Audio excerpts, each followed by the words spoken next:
The year 212 CE marked a profound turning point in the history of the Roman Empire, one that rippled through the social, political, and economic fabric of the ancient world. This moment is encapsulated in what we now call the Edict of Caracalla, officially the Constitutio Antoniniana, a decree issued by Emperor Marcus Aurelius Severus Antoninus Augustus, better known as Caracalla. Unlike military conquests or architectural achievements, this edict reshaped identity itself. For the first time, virtually every free person in the Roman Empire was granted Roman citizenship. Understanding this decree requires us to examine its context, motivations, consequences, and long-term effects on Roman society. Before 212 CE, Roman citizenship was a prized and exclusive status. It was initially reserved for inhabitants of Rome and its immediate surroundings, then extended selectively to other Italian communities, and later to provincial elites who demonstrated loyalty or provided service to the empire. Citizens enjoyed legal rights unavailable to non-citizens, including the ability to vote in Roman assemblies, marry under Roman law, ius connubii, conduct business with legal protections, and receive full legal protection in courts. They were also subject to taxes differently, with some exemptions that non-citizens did not enjoy.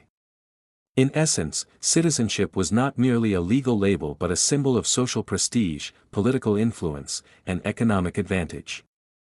Caracalla's edict, however, changed the landscape radically by extending citizenship to all free inhabitants of the empire, from Gaul to Egypt, from Syria to Hispania. Historical sources, including Cassius Dio and Herodian, suggest multiple reasons behind this sweeping reform. One practical explanation lies in finances. By extending citizenship, the imperial treasury could increase revenue through taxes that applied specifically to citizens, such as the inheritance tax, vicessima hereditatium, and certain legal fees. Roman historians hint that the empire, facing military expenditures and administrative costs, required broader fiscal resources, and expanding citizenship was a politically astute way to accomplish this. Yet, the edict was not just an economic maneuver. Symbolically, it attempted to unify a vast, culturally diverse empire under a common identity. By creating a legal category that encompassed all free men, Caracalla arguably sought to reinforce loyalty to Rome itself. Provincial elites who had previously sought citizenship as a mark of status now found it universally accessible, thereby blurring previous distinctions between Italians and provincials. The message was clear: in the eyes of the law, every free person was Roman. However, the edict's consequences were more complex than its intentions. On the one hand, it democratized certain privileges and reshaped legal landscapes. Provincial communities now had access to the courts, could conduct marriages with full legal recognition, and were theoretically entitled to rights that had previously been restricted. Socially, it symbolized the Roman ideal of universality, portraying Rome not merely as a city-state but as an empire in which citizenship was a unifying principle rather than a dividing line. On the other hand, some historians argue that Caracalla's edict diluted the prestige of citizenship. Before 212 CE, being Roman was a distinction. Afterwards, it became nearly universal and therefore less socially exclusive.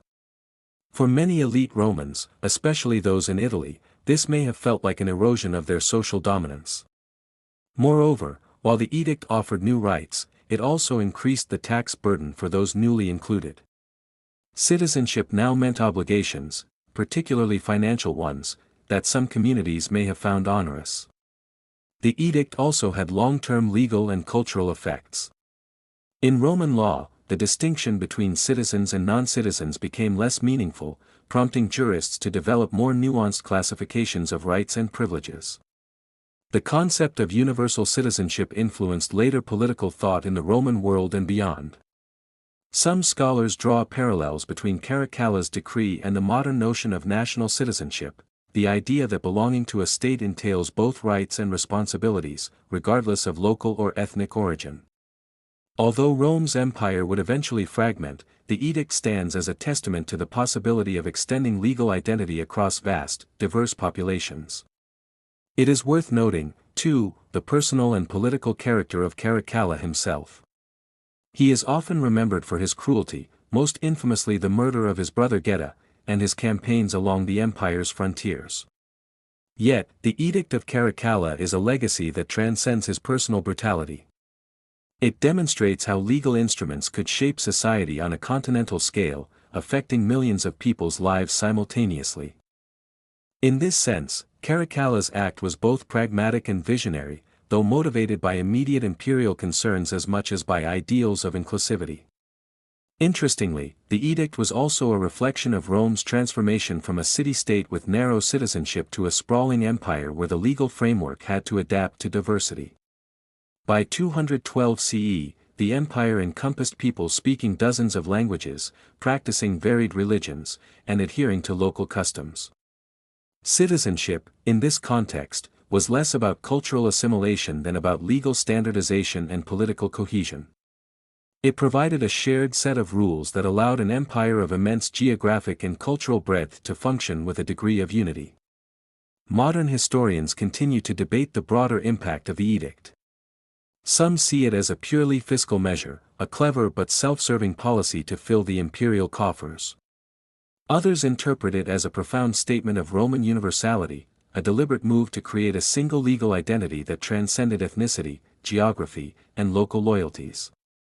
The truth may lie somewhere in between. Caracalla's decree was pragmatic, ensuring tax revenue, while also symbolically expressing the empire's ideal of inclusivity and unity. In summary, the Edict of Caracalla remains one of the most striking examples of how law can redefine identity. By granting Roman citizenship to all free inhabitants of the empire, it reshaped the legal, social, and fiscal structures of one of history's most powerful civilizations. It blurred lines between center and periphery, enriched imperial revenues, and left a legacy that resonates in concepts of citizenship and legal rights to this day. More than a mere decree, it was an instrument through which Rome attempted to transform its vast and diverse empire into a unified political entity.